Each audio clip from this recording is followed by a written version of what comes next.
ارحموا من فی الارض یرحمکم اللہ فی السماوات والارض. اسی حدیث کا ترجمہ اس شاعر نے کیا؟ کرو مہربانی تم اہل زمین پر، خدا مہربان ہوگا عرش بری پر.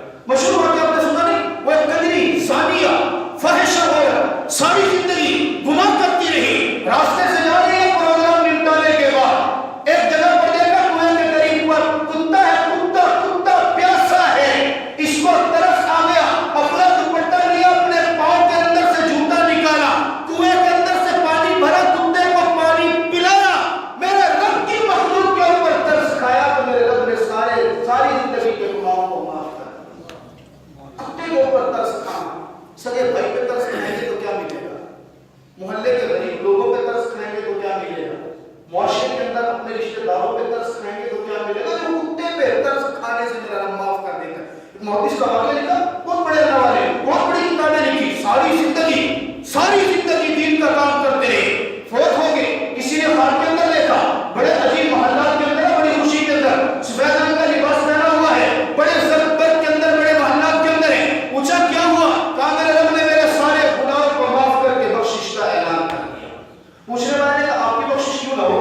ساری زندگی تو قرآن پڑھایا، ساری زندگی تو دین پڑھایا، ساری زندگی تو رب کی عبادت کی کام نہیں، ان چیزوں پہ میرے رب نے میری بخشش نہیں کی. کہا کس کام پہ بخشش کی؟ دل پر ہاتھ رکھ کر جملے پہ وار کرنا. یہ محدث کہتا ہے میں کتابیں لکھتا تھا، کتابیں لکھنے کے لیے مجھے اپنے قلم کو دوات کے اندر ڈبونا پڑتا تھا.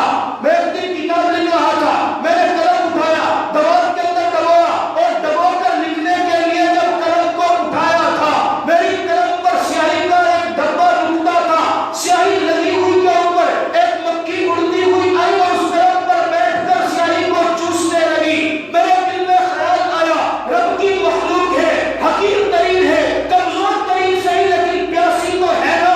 میرے قلم کے اوپر سے سیاہی چوس کر اپنی وہ پیاس بجھا رہی ہے. دل میں خیال آیا میں نے ہاتھ کو حرکت نہیں دی، میں نے ہاتھ کے اندر جنبش نہیں کی، صرف اس لیے کہ رب کی مخلوق ہے، چلو سیاہی پی کر اپنی پیاس بجھا لے. میں ہاتھ کو روک کر رکھا، میں نے تھوڑی دیر کے بعد وہ مکھی پانی پی، سیاہی پی کر پیاس بجھا کر اڑ کر چلی گئی. مجھے یہ واقعہ بھول گیا، میں مر گیا، میدان محشر لگا، رب کے سامنے حساب پیش ہوا.